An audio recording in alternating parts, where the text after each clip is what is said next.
ముఖ్యమంత్రి రేవంత్ రెడ్డి బిఎల్ఓలపై చేసిన వ్యాఖ్యల్ని తీవ్రంగా ఖండిస్తున్నామని Telangana anganwadi and helpers association జిల్లా అధ్యక్షురాలు జయశ్రీ అన్నారు. సీఎం వ్యాఖ్యలకు నిరసనగా సోమవారం సిద్దిపేట మున్సిపల్ కార్యాలయం ముందు నిరసన వ్యక్తం చేశారు.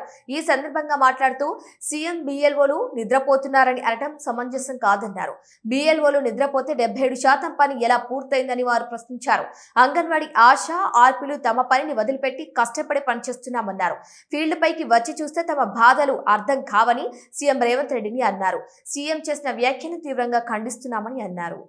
మొన్న సీఎం అనుచిత వ్యాఖ్యల పట్ల మేము నిరసన వ్యక్తం చేస్తున్నాము. మమ్మల్ని ప్రభుత్వ ఉద్యోగులు అన్నాడు కానీ మమ్మల్ని ఇంతవరకు ప్రభుత్వ ఉద్యోగులుగా గుర్తించలేదు. మాకు నెల నెలకు ఫస్ట్ రాగానే జీతాలు కూడా రావట్లేదు. మేము నిద్రపోయి ఉంటే మాకు ఇవి ఇంత పర్సెంటేజ్ 77% అయింది అదే స్టేట్ మొత్తము. మేము నిద్రపోయి ఉంటే అంత పర్సెంటేజ్ అయ్యి ఉండేది కాదు. కనుక మేము సీఎం అదే మాటల పట్ల మేము నిరసన వ్యక్తం చేస్తున్నాము. మా ఆవేదనను నల్ల బ్యాడ్జీలు ధరించి వ్యక్తపరుస్తున్నాం. ఇలా బిఎల్ఓలుగా ఒక ప్రభుత్వము మమ్మల్ని పర్మనెంట్గా ప్రభుత్వానికి మమ్మల్ని వేయలేదు. మేము ఆర్పీగా పని చేస్తున్నాము, బిఎల్ఓగా పని చేస్తున్నాము.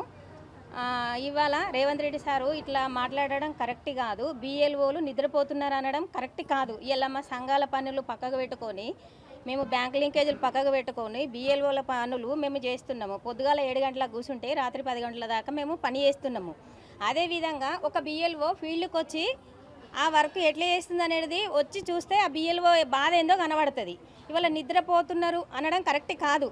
3వ తారీఖు వచ్చిందనంటే ఇవాళ జీతాలు తీసుకుంటున్నారు అని అంటే మాకు 1000 జీతం కట్టిస్తలేడు రేవంత్ రెడ్డి సారు. మాకు 500 జీతం కట్టిస్తున్నాడు. 500 జీతం కూడా మాకు 18 నెలల నుండి మాకు జీతం రాలేదు. పెండింగ్ ఉన్న జీతాలు కూడా మాకు రాలేదు. 500 జీతం ఒక జీతమా? మాకు ఆర్పీల జీతం కూడా మాకు తక్కువనే. ఇలా బిఎల్ఓల జీతం కూడా తక్కువనే.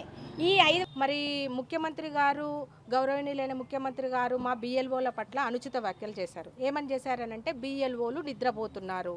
మేము బిఎల్ఓలం నిద్రపోయినట్టయితే 77% అయ్యేదా అనేది మేము ప్రశ్నిస్తున్నాము.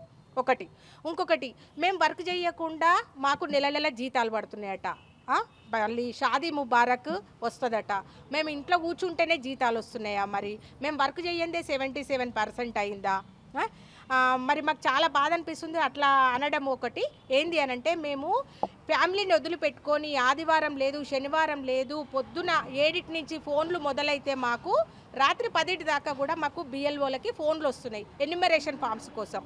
ఒకటి, మేమందరం కూడా 24వ తారీఖు వరకే లాస్ట్ అని చెప్పేసి మేము ఎన్యూమరేషన్ ఫామ్స్ గురించి ప్రజలకు చెప్పడం జరిగింది.